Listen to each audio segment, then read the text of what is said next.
Picture a machine learning model working at blistering speed, processing millions of items and achieving a flawless 99.9999% success rate. To see why that top-line number is dangerous, consider a canonical example from Ian Goodfellow. Suppose we are training a diagnostic model to detect a rare disease that affects exactly one person in every million. A lazy algorithm achieves near-perfect performance on this task by learning absolutely nothing. It simply hard-codes a negative output for every single patient it sees. Here are 1 million patients. This single patient has the disease.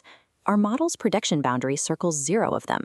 Standard evaluation credits the 999,999 healthy patients ignored, the true negatives.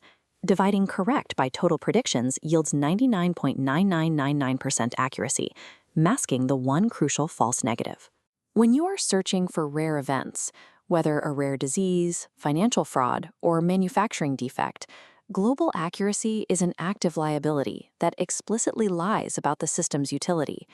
To measure true performance, we must discard global accuracy and split evaluation into 2 opposing dimensions. The first dimension is precision. This measures the validity of the model's positive predictions. When the model raises an alarm, precision tells us what fraction were actually correct. This classification grid isolates items the model flagged as positive. Precision acts as a filter, separating true positives from false positives. The second dimension, recall, measures coverage. Shifting the grid to display all actual positive events, it isolates true positives from false negatives, our missed targets. These 2 metrics exist in inherent mathematical tension.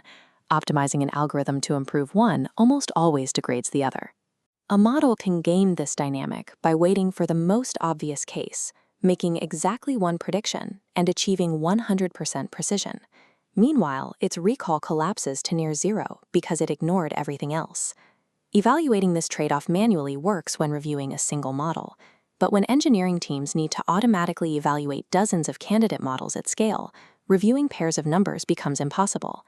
We need a single, unified objective function that cannot be fooled by a model leaning too far toward either precision or recall. Suppose we evaluate a candidate model and find it as highly unbalanced, achieving 95% precision but only 20% recall. This chart shows the extreme disparity between our metrics. A towering bar represents our 95% precision, sitting right next to a stunted bar for 20% recall. In practical terms, when this model speaks, it is highly accurate, but it misses 80% of its intended targets. If we try to combine these numbers using a standard arithmetic mean, we add 0.95 to 0.20 and divide by 2. The resulting composite bar settles comfortably at 57.5%. A score of 57.5% implies a mediocre but functioning model. That is entirely false. The high precision score is being used to mathematically cover up the catastrophic lack of recall. Arithmetic averages allow extreme failure in one dimension to be safely absorbed by high performance in another. The F1 score exists to eliminate the arithmetic trap. Theoretically, the F1 score is the harmonic mean of precision and recall. It is an average designed specifically to evaluate rates and ratios.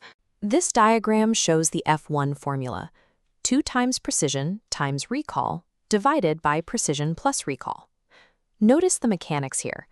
The bottom half simply sums the metrics together, while the top half multiplies them. Because of the multiplication in the numerator, if either input approaches 0, the entire top half of the equation collapses towards 0, dragging the final output down with it. Unlike an arithmetic mean, the harmonic mean heavily penalizes extreme variance between your 2 inputs. This mathematical structure actively punishes any model attempting to hide a catastrophic failure behind a single high metric. To see exactly how this penalty behaves, we can map it geometrically. This chart shows a 3D coordinate space. We plot precision along the x-axis from 0 to 1 and recall along the y-axis. We add the vertical z-axis to represent the final computed score. If we plot the arithmetic mean here, it forms a flat, evenly angled plane. It is perfectly linear and perfectly forgiving, but when we apply the F1 formula, the space transforms into the harmonic means topology. The resulting shape is a curved, punitive surface. The edges feature steep drop-offs, dictating that if either precision or recall drops, the floor falls out from under the score.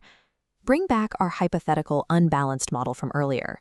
We map its 95% precision and 20% recall onto this new terrain. Pushed through the F1 formula, the z-axis value plummets. The score hits a strict 0.33. This brutal 33% score stands in stark contrast to the forgiving 57.5% average the arithmetic mean gave us. The F1 surface creates a rigorous terrain where only genuinely balanced models can survive and achieve high scores. Taking this out of mathematical theory, we have to apply this to real-world production constraints and machine learning operations. The Microsoft Responsible AI Standard dictates strict criteria for evaluating models before release. To ensure fairness, enterprise engineering teams are required to track target maximum performance disparities across different demographic groups. This dashboard simulates a deployment decision using the F1 Score API to compare 3 candidate models. Model A has high precision but low recall. Model B has low precision but high recall. Model C is balanced. Model A and Model B fail the release criteria. Despite having high individual metrics, the F1 penalty exposes their severe imbalances across demographics, leaving only the balanced Model C as viable for deployment. Enforcing the F1 score as your release standard guarantees a deployed system is functionally correct. It forces you to build a system that neither hallucinates false positives nor misses critical targets.